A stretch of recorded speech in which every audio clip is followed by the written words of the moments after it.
Over the last 6 months, the travel agents and tour operators, we've just been burning cash. That's all we've been doing. And we've spent most of our time trying to get refunds from airlines, particularly airlines as such.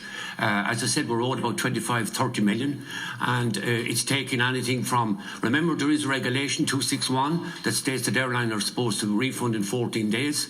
We know now that airlines are our customers, which we have 400,000 still booked, is taking 4 to 5 months, and even back to March is not refunded yet.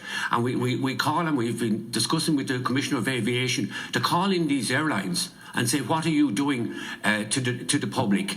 And they're just ignoring them. But we would ask this committee to call in the airlines, Mr. Chairman, and get the money back to the consumer.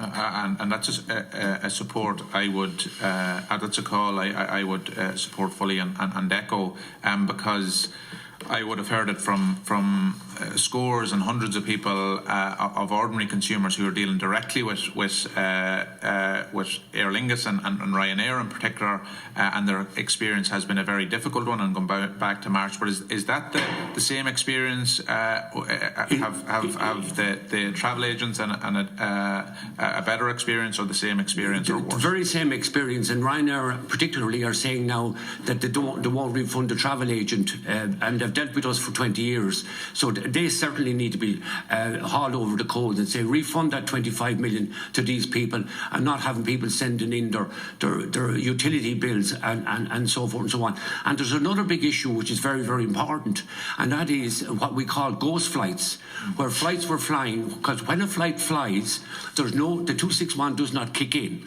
so you cannot refund the money. So airlines flew this summer because it was cheaper to fly than cancel the flights, and that's the only reason they fly. And we know from people who are on these flights, there's 8 or 10 people on the flights as such, but the airlines have been paid for 70 or 80 of the load factor, so they're still making money. And the government has to look via the package travel directive to see about cancelled flights. If there's no non-essential travel, the flight should be cancelled and the customers refunded their money. And you estimate that between 25 and 30 million euros is owed via yourselves to customers and consumers directly with airlines and cruise companies, because they come into it as well.